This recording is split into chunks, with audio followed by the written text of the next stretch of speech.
So good morning everyone and I welcome you all to Saurabh Pandey UPSC YouTube channel के अंदर। सो आज के जो टॉपिक्स हैं उनको डिस्कस करते हैं। Again very important topics. तो पहला, Indian navy strategic response in the gulf of Aden. तो ये जो टॉपिक है this is again related with maritime security.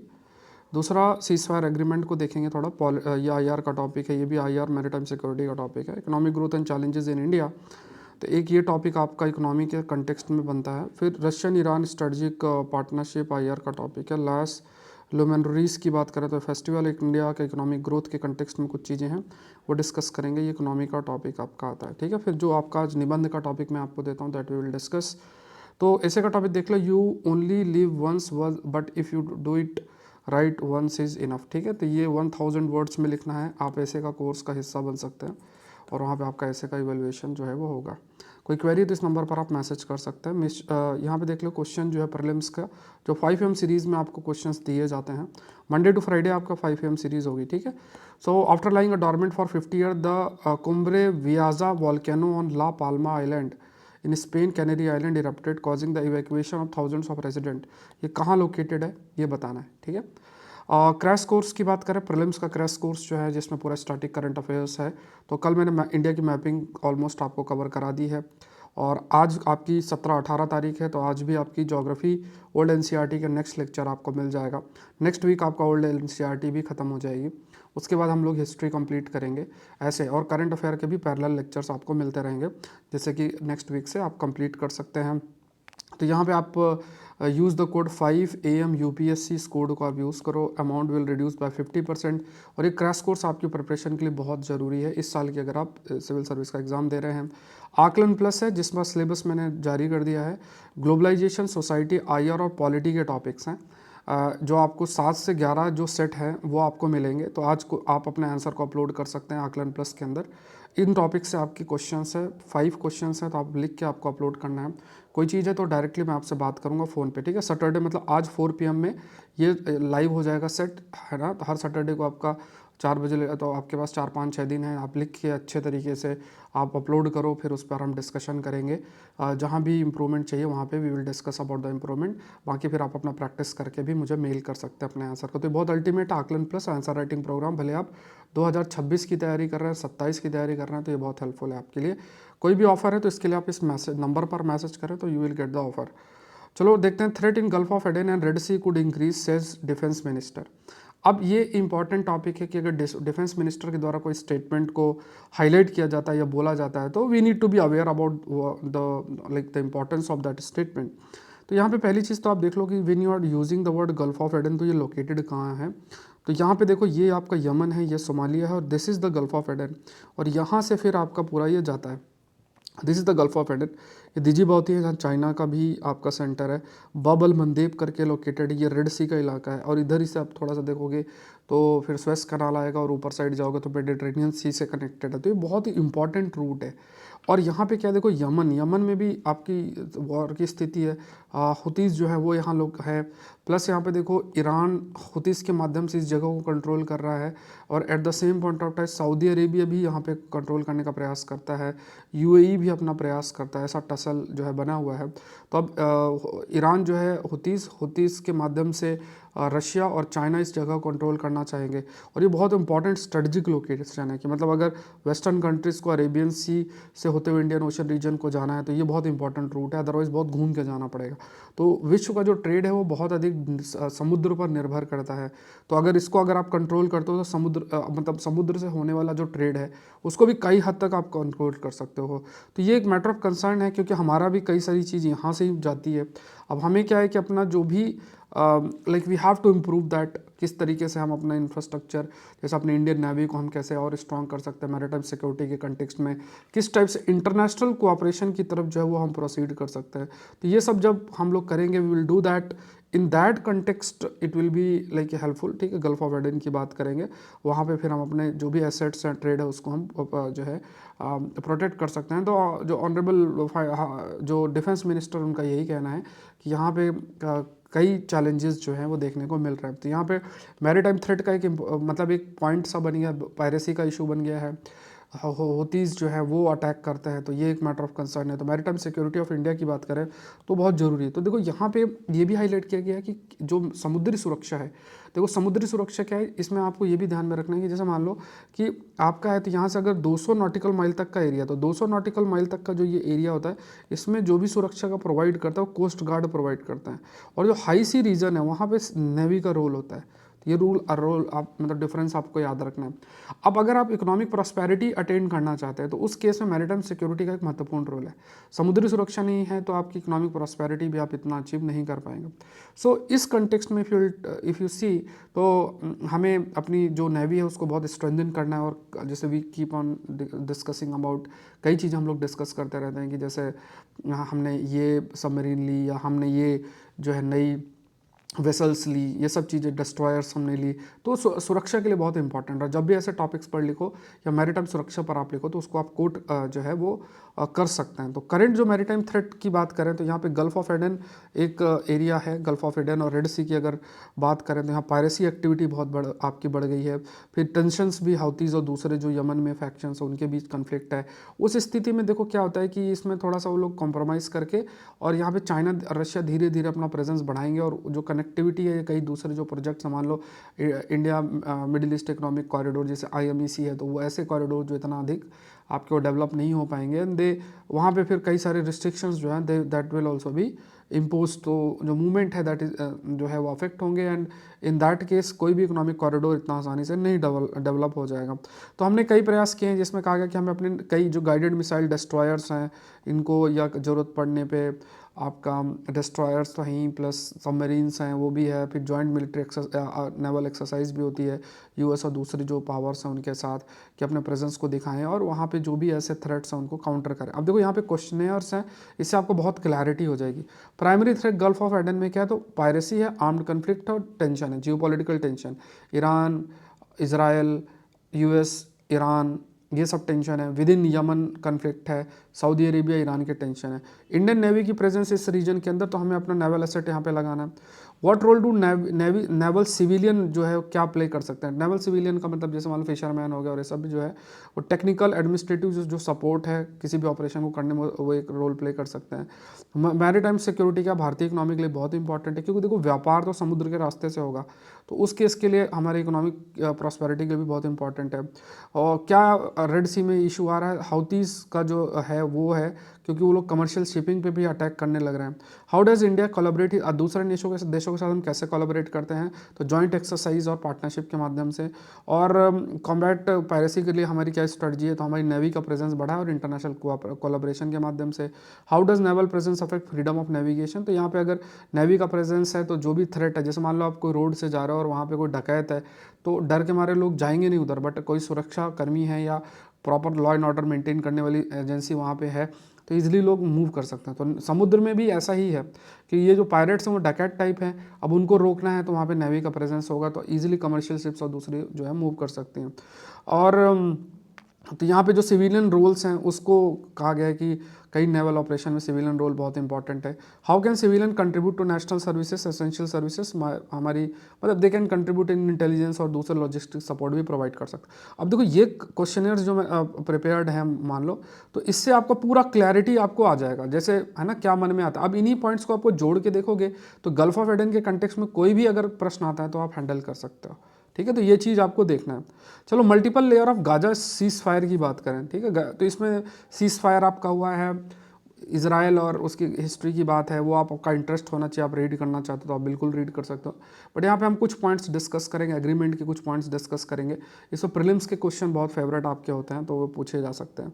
तो सीज फायर एग्रीमेंट आपका है जो कि 19 जनवरी से अफेक्ट में आएगा, 20 जनवरी से डोनाल्ड ट्रंप प्रेसिडेंट हो जाएंगे। तो यहाँ पे जो बाइडेन है और है ना उनका एक रोल कहा जा रहा है कि इसमें है ना वो अपना फाइनल एड्रेस भी देंगे, जनवरी 15 को दे चुके हैं। सीज फायर एग्रीमेंट आपका साइन भी होगा। और यहाँ पे ये अमेरिका की स्ट्रेंथ को शो करना, यहाँ पे दूसरा जो है यहाँ पे जो भी हॉस्टालिटीज़ गाज़ा के अंदर हो रहा है उसको ख़त्म करना, और जो सीज़ फायर है इसके वजह से फ़लस्तीनियंस में जो गाज़ा में है वहाँ पे वो सेलिब्रेट भी कर रहे हैं। ठीक है, तो आप रीड कर सकते हो ऑल दो कुछ जो हैं पॉलिटिकल फैक्शंस नेतन्याहू के उसमें, तो वो इस पर इतना मतलब उतना खुश नहीं है उसमें, वो मतलब वो different, they are thinking in a different direction. But उस रीजन की पीस प्रॉस्पेरिटी के लिए बहुत इंपॉर्टेंट है कि ये रहे। और at the same point of time ये है कि कैसे कई इकोनॉमिक कॉरिडोर जो बनाए जा रहे हैं जैसे IMEC, तो उस कंटेक्स्ट में भी ये रीजन कन्फ्लिक्ट प्रोन ना रहे, ऐसा देखना पड़ेगा। तो सीज़ फायर के कई चैलेंजेस भी हैं। नेतन्याहू की बात करें तो उसमें जो नेशनल सिक्योरिटी कंसर्न्स तो हैं, उसको अपने नेशनल सिक्योरिटी भी देखना, प्लस इंटरनेशनल लेवल पे क्या है कि कन्फ्लिक्ट किसी भी रीजन में काफ़ी समय तक चलता तो कभी भी इतना सस्टेनेबल नहीं है। डोमेस्टिक पॉलिटिकल लैंडस्केप की बात करें तो उसको किस टाइप से, मतलब डोमेस्टिक पॉलिटिकल लेवल पे जो चीज़ें उसको कैसे वो रन करते हैं। तो ये है इजराइल की पॉलिसीज़ का, मतलब डिफरेंट फैक्शंस आप लोग अपना अलग अलग व्यू पॉइंट्स हैं। एड्स प्रोवाइड करना, फूड और मेडिकल सप्लाईज़, फ़िलिस्तीनियन अथॉरिटीज़ को कैसे रिवाइव करना है, हम सस्टेनेबल डेवलपमेंट की तरफ कैसे जाना है, ये देखना ज़रूरी बन जाता है। देखो आप ये देखोगे ना कि ये एक माइंडसेट भी बहुत रहता है कि जैसे मान लो फ़लस्तीन है, थोड़ा बहुत डेवलपमेंट हुआ, फिर ऐसा कुछ अटैक हो जाता, फिर वो 50 साल पीछे चले जाते हैं। तो ये चीज़ें देखना है, मतलब क्या, मतलब अगर जैसे मान लो कि काफ़ी सारा अगर सपोज़ करो मतलब कन्फ्लिक्ट है और सबके अपने कॉज हैं, उसका जस्टिफिकेशन सबके लिए है, लेकिन आप ये समझो कि एक ऐसी चीज़ है कि एक जगह पे पैलेस्टीनियंस हैं, दूसरी जगह पे इजराइलीज़ हैं। अब वो एक मतलब लैंडस्केप में प्रेजेंट है दोनों। तो अगर उन दोनों को वहाँ पे रहना है, पीसफुल मैनर में रहना है, तो वो एक मतलब वहाँ पे बातचीत करके चीज़ें करनी पड़ेंगी। अदरवाइज व्हाट विल हैपन कि देखो इसराइल जो है वो बहुत पावरफुल है। अब उस कंटेक्स्ट में जो सिविलियंस है फ़लस्तीन का, दे हैव टू सफ़र। अब इधर उधर से कोई बोल दे कि ये हो जाएगा, वो हो जाएगा, हम ऐसा कर देंगे, वैसा कर देंगे, तो वो इमोशंस बहुत हाई होता है। बट टेक्निकल जो चीज़ें हैं वो थोड़ा सा देखना ज़रूरी है कि फ़लस्तीन जो है वो इसराइल के साथ इतना लड़ नहीं सकते, और दूसरे जो देश उनका सपोर्ट भी बाहर से करने का प्रयास करते हैं वो ऊपर ऊपर से करते हैं, और उनका ऐसा कोई रोल नहीं होता है। तो ये सब चीज़ें देखना जरूरी है कि बातचीत करके तो कैसे अच्छे तरीके से रह सकता है, और जो उस रीजन को कंट्रोल करता है उनका ये बहुत महत्वपूर्ण रोल आपका बन जाता है। इसराइल ने कई प्रयास भी किए थे, बट अगेन कई ऐसे फैक्शंस होते हैं जहाँ पे वो फिर उस चीज़ को रिलीजियस कंटेक्स्ट में ले जाके और फिर वो जो भी पीस का स्टेप होता है उसको होने ही नहीं देते हैं। तो ये थोड़ा सा देखना है कि कैसे मतलब जो ये आपके लैंडस्केप में पीस जो है रहती है, क्योंकि उसका ओवरऑल बेनिफिट पूरा ह्यूमैनिटी को तो है ही, और उस रीजन के इकोनॉमिक डेवलपमेंट में भी है, कम्युनिटी के डेवलपमेंट में भी काफ़ी होगा। To fix economy boost consumption की बात इसमें की गई है। तो इकोनॉमिक कंसर्न की बात किया जाए तो यहाँ पे कहा गया कि हमें कंजम्पशन को, देखो क्या होता है कि कोई भी चीज़ है, जैसे आपके देश का इकोनॉमिक ग्रोथ किस पे निर्भर करता है, ध्यान से समझना। अगर मैं इस पेन को बनाता हूँ तो आज मैंने एक पेन बनाया तो एक पेन खरीदेगा तब दूसरा बनाऊंगा, दूसरा बनाऊंगा, दो खरीदेंगे तो चार और बनाऊंगा, चार खरीदेंगे तो 100 बनाऊंगा, 100 खरीदेंगे तो 200 बनाऊंगा। तो सब कुछ क्या होता है, डिमांड पे निर्भर करता है। डिमांड जो है कंजम्पशन पे, अगर मैं किसी प्रोडक्ट को कंज्यूम कर रहा हूँ, अगर डिमांड है ना वो कंज्यूम में कर रहा हूँ, तो उस चीज़ का डिमांड जनरेट होगी, डिमांड जनरेट होगी तो सप्लाई बढ़ेगा, सप्लाई बढ़ेगा तो प्रोडक्शन बढ़ेगा, और इससे जो है जीडीपी ओवरऑल आपकी बढ़ेगी, इकोनॉमिक ग्रोथ बढ़ेगा। सो ये बहुत इंपॉर्टेंट है। तो नीड टू बूट मतलब अगर हमें देखना है तो इंडिया का जो इकोनॉमिक ग्रोथ जो है उसको रिवाइव अवे करना है तो कंजम्पशन बढ़ाना पड़ेगा।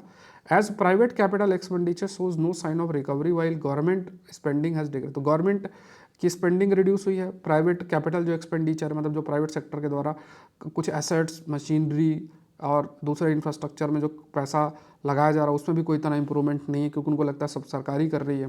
तो यहाँ पे क्या है, इन्वेस्टमेंट एंड मैन्युफैक्चरिंग जो है ये सिग्निफिकेंट ऑब्स्टिकल्स हैं टू इकोनॉमिक ग्रोथ, तो ये देखना बहुत ज़रूरी है। तो यहाँ पे मैन्युफैक्चरिंग सेक्टर को हमें कैसे बूस्ट करना, इन्वेस्टमेंट कैसे बढ़ाना, ये देखना जरूरी। अगर ये इनमें इंप्रूवमेंट नहीं है तो कहीं ना कहीं फिर इकोनॉमी ओवरऑल आपकी इफेक्ट होगी। फूड इन्फ्लेशन भी है, फूड इन्फ्लेशन है, तो फूड इन्फ्लेशन में एक तो प्रोडक्शन इशू तो है ही, साथ में क्लाइमेट चेंज का बहुत बड़ा फैक्टर बन चुका है। दूसरा आपकी पॉलिसीज़ बहुत मैटर करती हैं, जैसे अब एग्रीकल्चर है, अब जैसे अगर फूड की इन्फ्लेशन की हम बात करते हैं तो agriculture if you talk about, तो एग्रीकल्चर के कंटेक्स्ट में अगर आप देखोगे कि जैसे एमएसपी अनाउंस की गई, तो जिसमें एमएसपी अनाउंस होगी तो वही गेहूँ चावल लोग ज़्यादा उगाते हैं, और डिमांड बहुत सारी चीज़ों, सब्जी भाजी बहुत सारी चीज़ों की है। तो अगर सिर्फ कुछ ही क्रॉप्स का जो है उगाया जाएगा तो उन्हीं का प्रोडक्शन होगा या ओवर प्रोडक्शन होगा, फिर उसको सरकार ले लेगी। बट डिमांड तो सब चीज़ की ना, दूध का भी है, पनीर का भी है, और भी जो प्रोडक्ट है उनका भी है। तो उनका प्रोडक्शन अगर रिड्यूस होगा तो अपने आप इन्फ्लेशन बढ़ जाएगा, तो डिमांड सप्लाई का गैप जो है बढ़ जाएगा। तो ये चीज़ थोड़ा सा ज़रूरी बन जाती है, क्योंकि लोगों का जो है इनकम जैसे जैसे बढ़ेगा तो अपने जो फूड खाने हैं जो आप कह सकते हैं जो फूड का कंजम्पशन है उसमें डाइवर्सिफिकेशन बढ़ेगा। अब अगर उसका प्रोडक्शन नहीं होगा तो अपने आप महंगाई उसकी बढ़ जाएगी। फिर क्या है, इसको मॉनिटर करना, फूड इन्फ्लेशन, इसको थोड़ा सा मॉनिटर करना ज़रूरी आपका बन जाता है, क्योंकि rural wages, corporate salary expenditures जो हैं अगर ये बढ़ रहा है तो अपने आप लोग खर्चा ज़्यादा करेंगे। ई कॉमर्स की अगर बात करें तो ये private final consumption is improving, तो यहाँ पे ई कॉमर्स, क्विक कॉमर्स की बात करें तो उसमें देखा जाए तो चीज़ें तुरंत पहुँचाना अब लोगों को मिलेगा, तो लोग खुद से उससे जो छोटे छोटे प्रोडक्ट हैं उनका कंजम्पशन भी आपका बढ़ा है। तो global economy is expected to be unpredictable, 2025 में क्या होगा किसी को कुछ पता नहीं है। इंटरेस्ट रेट की अनसर्टेनिटी भी है, क्योंकि देखो यहाँ पे सिंपल सी बात है, जो रिजर्व बैंक ऑफ इंडिया है जो अपनी मॉनेटरी पॉलिसी बनाएगी, जो मॉनेटरी पॉलिसी कमेटी के कंटेक्स्ट में आती है, तो जो भी उसके द्वारा हाईलाइट किया जाएगा, समझना बात को, कि उसका एम क्या होगा कि यार मुझे इन्फ्लेशन जो है कंट्रोल करना। क्यों? क्योंकि सरकार के साथ उसका एग्रीमेंट है 4% ±2%, मतलब 6% से ज़्यादा नहीं, 2% से कम नहीं होना चाहिए। और ऐसे में जिसे हम इन्फ्लेशन टारगेटिंग है इसको ध्यान में रखना। अगर अगर जो है इन्फ्लेशन इससे अधिक बढ़ता है तो उस केस में आरबीआई क्या करता है, इंटरेस्ट रेट बढ़ा देगा। इंटरेस्ट रेट बढ़ाने से क्या होता है कि जो लोन है वो महंगा हो जाता है प्राइवेट सेक्टर के लिए भी। अगर लोन महंगा हो जाएगा तो फिर क्या है कि जो प्राइवेट सेक्टर, मैन्युफैक्चरिंग सेक्टर और दूसरी जगह पे खर्चा करना चाहते हो वो उसको डिले कर देंगे, इन्वेस्टमेंट डिले कर देंगे, या जो भी प्रोजेक्ट है जिसमें पैसा बैंक से मिलना चाहिए उस पर डिले होगा या महंगा होगा। तो उस सब में क्या है कि ओवरऑल इकोनॉमी के अंदर जो इंफ्रास्ट्रक्चर या दूसरी जगह पे जहाँ पे प्राइवेट सेक्टर लोन के माध्यम से खर्चा करना चाह रहा है तो वो नहीं कर पाएगा, और वो एक ऐसी स्थिति होगी जहाँ पे फिर आपकी इकोनॉमिक जो ग्रोथ है that is also be compromise. तो किस तरीके से इन्फ्लेशन और ग्रोथ को बैलेंस किया जाता है, that is a case. Russia Iran इन्होंने साइन किया है एग्रीमेंट। तो रशिया ईरान ने अपना कोऑपरेशन पैक्ट साइन किया है, और मेनली जैसे सैंक्शन है कि ईरान भी सैंक्शन फेस कर रहा है और रशिया भी सैंक्शन फेस कर रहा है, तो उसको दोनों ने जो है भाईचारा दिखाते हुए कि भाई हम दोनों जो है सैंक्शन फेस कर रहे हैं तो चलो कोऑपरेट करते हैं। अब इसमें यहाँ पे ट्रेड कैसे बढ़ाया जाए, इकोनॉमिक कोऑपरेशन कैसे बढ़ाया जाए, शिपिंग कैसे की जा सकती, जैसे मान लो रशिया की जो नेचुरल गैस है वो ईरान पे जाए तो उसको कैसे, शिपिंग को कैसे कराया जाए, शिपिंग मतलब जो आप नेचुरल गैस कैसे पहुंचाओगे। फिर कई सारे दूसरे एरिया में साइंस, एजुकेशन, कल्चरल एक्सचेंज पे भी है। फिर कई दूसरे एरियाज़ में लाइक है ना, तो यहाँ पे ये भी हाईलाइट किया कि बहुत सारे एक्सटर्नल फोर्सेस हैं, बाहरी ताकतें हैं जो इनके रिलेशंस को अफेक्ट करती हैं। अब देखो ये सब की पॉइंट्स। अब मैं आपको ऐसा, देखो आजकल तरीका क्या होता है कि लोग जल्दी सेशन लेने के लिए क्या करते हैं कि ऐसा इसको पीला पीला कर देंगे, उसको रीड करेंगे, फिर मतलब सामने रहता है पॉइंट, सामने हो तो उसी को देख देख के, आपको कैमरा में नहीं दिखेगा बट सामने पॉइंट्स लिखे होते हैं तो उसी में से देख देख के अपना बोर्ड में लिख लिख के कर देते हैं। अब ऑलरेडी वो चीज़ क्या है कि ये मतलब वो मैंने कहा कि वो डिपेंड करता है, बट आपको देखो चीज़ें रीड करनी है। अब इसमें देखो पॉइंट्स प्रिपेयर्ड, अब पॉइंट्स ये सब प्रिपेयर करने में टाइम लगता है, इसलिए सेशन हमारा थोड़ा लेट हो जाता है, ये मैंने आपको कई बार बताया है। एंड आई होप आप लोग इस चीज़ को समझते होंगे। और टॉपिक्स आप कंपेयर कर लो, कहीं से भी आप कंपेयर करो तो आपको लगेगा कि अच्छा यूपीएससी के यही टॉपिक्स हैं, ठीक है। ऐसा नहीं कि खाली पॉलिटी के ही टॉपिक्स होते हैं जो लोग जनरली पिक करते हैं, तो ये टॉपिक्स हैं आपके और इनको करने हैं, चाहे वो आईआर के हों, इकोनॉमी के हों, अलग अलग जितने भी सब्जेक्ट्स आप देखोगे सब आपके कवर्ड होता है। तो ये पार्टनरशिप भी इस तरीके से आपके लिए इंपॉर्टेंट है। तो यहाँ पे कई प्रकार के चैलेंजेस दोनों देश फेस कर रहे हैं। यूएस के कंटेक्स्ट में देखा जाए, यूएस ने सैंक्शंस इम्पोज कर रखे हैं, तो और ऐसे केस में दोनों ने कहा कि हम जो है कोलैबोरेट करेंगे, और उसमें भी सीरिया में जो रिजीम है उसको भी हम सपोर्ट करेंगे। जो भी नए नए चैलेंजेस आपके हैं उस कंटेक्स्ट में दोनों सपोर्ट जो है करेंगे, एक दूसरे की मदद करेंगे। तो इसमें कोऑपरेशन पैक्ट इसको कहा गया है। Trade expansion, military cooperation, regional stability, उसके बाद जियोपॉलिटिकल इसका इम्प्लीकेशन भी हो सकता है क्योंकि यूएस प्रेशर से ये एग्रीमेंट देखने को मिल रहा है और यूएस इसको चैलेंज के रूप में भी ले सकता है, और कॉन्फ्लिक्ट जोन में एक दूसरे का सपोर्ट जो है वो करेंगे। तो ये की पॉइंट्स इसके आपके ओवरऑल आ जाते हैं, तो फटाफट ये पॉइंट्स आपके माइंड में होने चाहिए। अब देख लेते हैं ला लुमिनरीज क्या है। ये एक फेस्टिवल है, ये जो कि सेलिब्रेट किया जाता है स्पेन के अंदर। इसमें ये आप देख सकते हो ऐसा बोन फायर और ये सब जलाया जाता है और नाइट में सेलिब्रेट किया जाता है। इसमें कई लोग टॉर्चेस, लैंटर्न और ये सब लेते हैं, म्यूज़िक, डांस और ये सब करते हैं, ठीक है। बस आप इतना ध्यान में रखो। ला लुमिनरीज रिसेंटली न्यूज़ में, तो ये एक फेस्टिवल है, ट्रेडिशनल फेस्टिवल है जो कि स्पेन में सेलिब्रेट किया जाता है। ये न्यूज़पेपर में आप देखो यहाँ पे है, ठीक है। नेक्स्ट देखते हैं India's real growth rate and the forecast. इस पर हमने कई चर्चा कर रखी है। देखो क्या होता है, ये इकोनॉमी का महत्वपूर्ण टॉपिक है। जैसे सपोज अगर आप देखोगे कि आपका ग्रोथ रेट कैसा हो, तो ग्रोथ रेट बेसिकली डिपेंड करता है जीडीपी पे, ग्रॉस डोमेस्टिक प्रोडक्ट में। ये क्या होता है कि किसी भी जो इकोनॉमी है उसका जो मनी वैल्यू है, मनी वैल्यू जो भी आपके देश के अंदर गुड्स और सर्विसेज जो प्रोड्यूस हो रहे हैं, तो गुड्स और सर्विसेज जो प्रोड्यूस हो रहा है उसका जो मनी वैल्यू है है ना, वो आपका जीडीपी होता है। तो जीडीपी सपोज करो आपके यहाँ पे 100, एक एग्जांपल लेकर चलते हैं, मतलब 100 यूनिट है, तो ये आपका 100 है, अगले साल 110 हो जाएगा, उसके अगले साल 130 हो जाएगा। तो उसी कंटेक्स्ट में जो है आपका एक ग्रोथ डिसाइड होता है। अब इसमें एक चीज़ होता है जिसे हम कहते हैं बेस इफेक्ट। बेस इफेक्ट का मतलब क्या है कि आप कैलकुलेट करते हो। आपने सपोज करो, आपने बेस इफेक्ट में कहा कि हम एक ईयर देखेंगे। ईयर मान लो आपने सपोज करो, ये थोड़ा हाइपोथेटिकल है इसलिए समझना कि हम ईयर देखेंगे। मान लो सपोज 2011-12 में हमने 100 यूनिट को माना, अब मैंने हाइपोथेटिकल नंबर लिया, 100 यूनिट को माना, और ये जो 100 यूनिट है वही बेसिकली एक प्रकार से मतलब इसी को बेस बना के और फिर हम ग्रोथ को कैलकुलेट करेंगे, तो जिसे हम बेस ईयर बोलते हैं। अब अगर अगर 5 साल बाद जो है 130 है, तो इसका मतलब क्या है, बेस इफेक्ट क्या मतलब यहाँ पे क्या है कि इसके कंपैरिजन में देखा जाए तो 30% जो है वो चीज़ें इंक्रीज हुई हैं। ठीक है, तो यहाँ पे क्या है कि हम जीडीपी को कैलकुलेट कैसे करते हैं। मतलब एक तो ये हो गया कि भाई उसी साल के प्राइस को हम जो है बेसिस बना के करें, और दूसरा आपका हो गया कि आपने बेस ईयर के बेसिस में किया है। तो दोनों में जो आपका जीडीपी आएगा वो दोनों वेरी करेंगे। एक तो बेस अगर आप कैलकुलेट करोगे तो उसमें बहुत ज़्यादा आएगा, ठीक है, मतलब कंपैरेटिवली ज़्यादा, क्या कंपैरेटिवली कम आएगा। दूसरा अगर करंट प्राइस में देखोगे तो आपकी जीडीपी ज़्यादा आएगी, करंट प्राइस के कंटेक्स्ट में अगर आप देखोगे जब आप कैलकुलेट करोगे। तो ये सब चीज़ें हैं कि हम किस तरीके से कैलकुलेट करते हैं। तो रीसेंट डीप जो जीडीपी ग्रोथ की अगर बात करें तो इस पर काफ़ी सारा डिस्कशन भी आपका जो है चल रहा है। अब इसमें देखो कुछ पॉइंट्स भी हाईलाइट किया गया है। तो एक तो लिमिटेड कैपिटल एक्सपेंडिचर है। लिमिटेड कैपिटल एक्सपेंडिचर की अगर बात किया जाए तो यहाँ पे ओनली 46.2% जो बजट का एम है उसके तहत ही कैपिटल प्रोजेक्ट में यूटिलाइज किया है। तो कैपिटल एक्सपेंडिचर जैसे मान लो आप बहुत सारे इंफ्रास्ट्रक्चर है, मशीनरी है, ऐसा जो एसेट के रूप में है, तो वो कैपिटल एक्सपेंडिचर का है। तो सरकार जितना मान लो उसे 100 रुपये खर्च करना था तो 46% खर्चा कर रही है। तो उस कंसिडरेशन में क्या है कि ओवरऑल इकोनॉमिक ग्रोथ आपका अफेक्ट हो रहा है।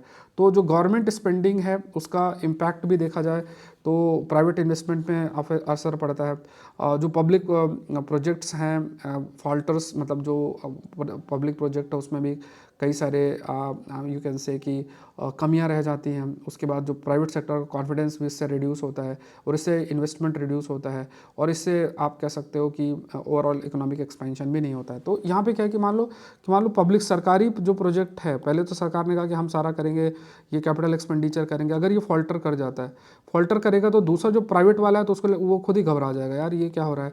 तो वो भी क्या करेगा, अपना इन्वेस्टमेंट को रिड्यूस कर देगा। अगर वो इन्वेस्टमेंट रिड्यूस कर, क्योंकि सरकार सारा इन्वेस्टमेंट नहीं कर सकता, तो अगर ये इन्वेस्टमेंट रिड्यूस होगा तो ओवरऑल जो आपका इकोनॉमिक एक्सपेंशन है वो भी रिड्यूस हो जाएगा। तो ये सब चीज़ें रिस्पॉन्सिबल है। मतलब यहाँ पे आपने एक बार कैपिटल एक्सपेंडिचर रिड्यूस किया तो उससे प्राइवेट सेक्टर का एक्सपेंडिचर भी रिड्यूस होगा, ओवरऑल आपका इकोनॉमिक ग्रोथ भी अफेक्ट होगा। अब क्या है कि ये जो गवर्नमेंट है, अब कहा गया कि अपनी स्पेंडिंग उसको बढ़ाना पड़ेगा, और जो सस्टेनेबल एक्सपेंडिचर कैपिटल एक्सपेंडिचर उसको करना पड़ेगा। मतलब ऐसा नहीं कि ऐसा आप एक्सपेंडिचर कर रहे हो जिसका इतना तुक ना हो, तो प्लान्ड वे में आपको करना पड़ेगा। इन्वेस्टमेंट स्ट्रेटजी को भी प्रॉपर आपको करना पड़ेगा। लॉन्ग टर्म में की तरफ देखा जाए तो इंटरनेशनल मॉनेटरी फंड ने कहा कि जो रियल जीडीपी है जो कि आप बेस ईयर के माध्यम से करते हो, बेस इफेक्ट को ध्यान में रखते हुए, तो वो 6.5% होगा नेक्स्ट 5 ईयर में। तो ये इतना बुरा नहीं है ना। तो यहाँ पे जो पोटेंशियल आपका ग्रोथ रेट है उसके कंसिड्रेशन में ही है। फैक्टर जो इसको इन्फ्लुएंसिंग ग्रोथ है, तो एक तो इन्फ्लेशन रेट आपका उसको अफेक्ट करेगा। फिर उसके बाद अगर देखो इन्फ्लेशन रेट हायर होगा तो ये आपका जो नॉमिनल जीडीपी ग्रोथ है उसके लिए रिस्पॉन्सिबल हो सकता है, बट ओवरऑल आपका रियल जीडीपी रिड्यूस हो सकता है। तो इम्प्रूव्ड ग्लोबल कंडीशन, जैसे जैसे विश्व में जो स्थिति है वो इम्प्रूव होगा, भारत का जो एक्सपोर्ट है वो आपका बढ़ेगा। जैसे अगर स्थिति इम्प्रूव होगी, जैसे अब अभी हमने पहला टॉपिक डिस्कस किया कि मैरीटाइम सुरक्षा अगर आपकी रहती है तो ईजिली शिपिंग के माध्यम से आपका चीज़ें आसानी से मूव करेंगी, तो एक्सपोर्ट में भी वो चीज़ आपकी हेल्प करेगी। हमारा जो पार्टिसिपेशन है विश्व के ट्रेड में, that is also going to be affected. तो ये चीज़ है। तो यहाँ पे क्या है कि एक कई चैलेंजेस है। एक तो हमें देखना है कि इंक्रीजिंग बेस इफेक्ट है। So at GDP base continue to increase, जैसे जैसे जीडीपी बेस बढ़ेगा तो ये चैलेंजिंग भी बन सकता है। इनिशियल ईयर में require higher growth rate to compensate for the larger economic base. तो यहाँ पे ये भी हमें ज़रूरी है। द फर्स्ट एस्पेक्ट है कि अभी हमें, जैसे अगर किसी साल आपका इकोनॉमिक ग्रोथ का स्लो डाउन है, तो ओवरऑल आप जब ग्रोथ को कैलकुलेट करते हो तो जहाँ जिस साल आपका कम है तो अगले साल ज़्यादा होगा, तभी चीज़ें बैलेंस आपकी होंगी। ग्लोबल इकोनॉमिक फैक्टर्स में कई चीज़ें हैं, जो आर्थिक स्थिति विश्व में, जो कन्फ्लिक्ट की स्थिति है, और सप्लाई चेन रिजिलियंसी की बात करें कि चाइना से हम कुछ रॉ मटेरियल कुछ लेना चाहते हैं तो वो हमें महंगा पड़ रहा है, या चाइना देने से मना कर दे। जो चीज़ हम एक्सपोर्ट करना चाहते हैं उस स्थिति में चीज़ें नहीं पहुंच पा रही हैं। जो ट्रेड रूट्स हैं वो बहुत ज़्यादा कॉम्प्रोमाइज़्ड हैं, या वहाँ पे जियोपॉलिटिकल टेंशन की वजह से जैसे मान लो शिप्स मूव नहीं कर पा रही हैं, प्रॉपर ट्रेड नहीं हो पा रहा है, जिसको हम बेचना चाहते हैं वो कई प्रकार के टैक्सेस जो है इम्पोज कर रहा है, या कई प्रकार के जो है वो आप कह सकते हैं कि और दूसरे हर्डल्स कर सकता है। जैसे मान लो कि यूरोपियन यूनियन है, उसने अभी क्या कहा कि जो कार्बन बॉर्डर एडजस्टमेंट मैकेनिज्म के माध्यम से अगर हम कोई प्रोडक्ट को प्रोड्यूस करते हैं और उसमें कार्बन एमिशन बहुत है, तो एक्स्ट्रा टैक्स जो है वो यूरोपियन यूनियन जल्द लगा देगा, अभी वो शायद जल्द वो इम्प्लीमेंट होने वाला है। तो वो भी हमारे एक्सपोर्ट को बहुत अधिक अफेक्ट करेगा। तो जो विश्व में जो पॉलिसीज़ हैं, प्रोटेक्शनिस्ट टेंडेंसी हैं, ग्लोबल टेंशंस हैं, ट्रेड रूट्स हैं, ये सारे फैक्टर्स जो है ओवरऑल हमारे इकोनॉमिक ग्रोथ को जो है अफेक्ट करेंगे। तो इन्वेस्टमेंट क्लाइमेट भी है। देखो, इन्वेस्टमेंट में सबसे जरूरी है कि अगर कोई पर्सन आपके देश के अंदर 50, मतलब एक एग्जांपल लेते हैं, एक अमाउंट लगाता है, तो उसे देखना है कि आपकी पॉलिसी की वजह से ना अफेक्ट हो, ठीक है। और अगर कोई ग्रीवेंसेस है तो उसका ग्रीवेंस रिड्रेसल मैकेनिज्म होना चाहिए। और इसमें सबसे इंपॉर्टेंट है कि जो आपका, जैसे मान लो कि आप जो भी इन्वेस्टमेंट है उसके प्रोटेक्शन के लिए सर्टेन कोर्ट्स हैं, ट्रिब्यूनल्स हैं, उनका गठन कैसे करते हैं, आपकी पॉलिसी उनसे रिलेटेड कैसे है। विश्व के किसी में अगर आपका कोई इन्वेस्टमेंट से रिलेटेड डिस्प्यूट और उसको इंटरनेशनल लेवल पे अगर लेकर गया उनके ट्रिब्यूनल के द्वारा कोई जजमेंट आए, तो उस जजमेंट को आप कैसे अपने देश में इंप्लीमेंट करते हैं, तो वो भी एक मैटर ऑफ चीज़ है जो देखना पड़ेगा, ठीक है। मतलब क्या आप उसके लिए प्रयास कर रहे हैं कि नहीं कर रहे हैं। तो ये सब चीज़ें हैं कि हम पॉलिसीज़ लेकर आए जिससे बिजनेस आसानी से हो सके। बहुत ज़्यादा रेगुलेटरी, मतलब इतना ज़्यादा रेगुलेशन ना हो कि सामने वाला डर जाए। रेगुलेशन में थोड़ा फ्लेक्सिबिलिटी जो है वो ज़रूरी है। टैक्सेशन जो आपका सिस्टम है वो भी थोड़ा सा ईज उसके अंदर भी होना चाहिए, ठीक है। तो फिर बता देता हूँ कि ये use the code 5 AM UPSC, तो जो क्रैश कोर्स है उसमें आपका 50% अमाउंट रिड्यूस हो जाएगा। इंडियन ज्योग्राफी ओल्ड NCERT, आज आपकी क्लास है सेकंड वाली, ठीक है। रात को 9 बजे आपको लेक्चर मिल जाता है, और ये पूरी मैपिंग मैंने इंडियन मैपिंग कंप्लीट कर दी। नेक्स्ट वीक का शेड्यूल आज आपका आ जाएगा, आज या कल में आपको मिल जाएगा, ठीक है। तो ये बहुत इंपॉर्टेंट क्लासेस हैं क्रैश कोर्स की। इसके अलावा देखो, साइंस टेक और करंट अफेयर की जो क्लासेस हैं, तो ये दोनों के लेक्चर आपको मंडे से मिल जाएंगे। मंडे मैं आपको बता देता हूँ 4 PM से आपको ये लेक्चर्स जो हैं वो मिल जाएंगे। 4 या 5 PM ले चलो, 5 PM में ये लेक्चर्स आपको मिलना शुरू हो जाएंगे। आप पढ़ना अपना बढ़िया तरीके से शुरू कर दें, तो ये बहुत हेल्पफुल है। प्रीलिम्स में मैं आपको अच्छे नोट्स भी प्रोवाइड करूँगा। ज्वाइन करने के लिए आप डाउनलोड कर लो सौरभ पांडे CSE ऐप, या फिर saurabpandey.upsc.com वेबसाइट पर जा सकते हैं। कोई क्वेरी तो इस नंबर पर आप मैसेज कर सकते हैं 9057921649 पे। और ये अलग से टेलीग्राम चैनल है Hindu analysis bye Saurabh sir, जहाँ से आपको PDF मिल जाएगा। ये क्वेश्चन देख लो, इसका आंसर डी है। स्टार्टिंग में क्वेश्चन मैंने रीड किया था, आंसर इसका डी है। तो ये ज्योग्राफी मैपिंग के लिए इंपॉर्टेंट। हर सैटरडे को मैं आपको निबंध का टॉपिक देखता हूँ, तो यहाँ पे 1000 शब्द लिखो। ऐसे का अगर आपको इवेल्युएशन कराना है तो सेपरेट ऐसे का कोर्स चल रहा है, download Saurabh Pandey CSE app, तो वहाँ पे आप अपने ऐसे को अपलोड करके और उसका इवेल्युएशन करा सकते हैं, ठीक है। मिलते हैं नेक्स्ट सेशन में। आई होप ये सेशन आपके लिए बहुत हेल्पफुल रहा होगा। Thank you everyone, thank you.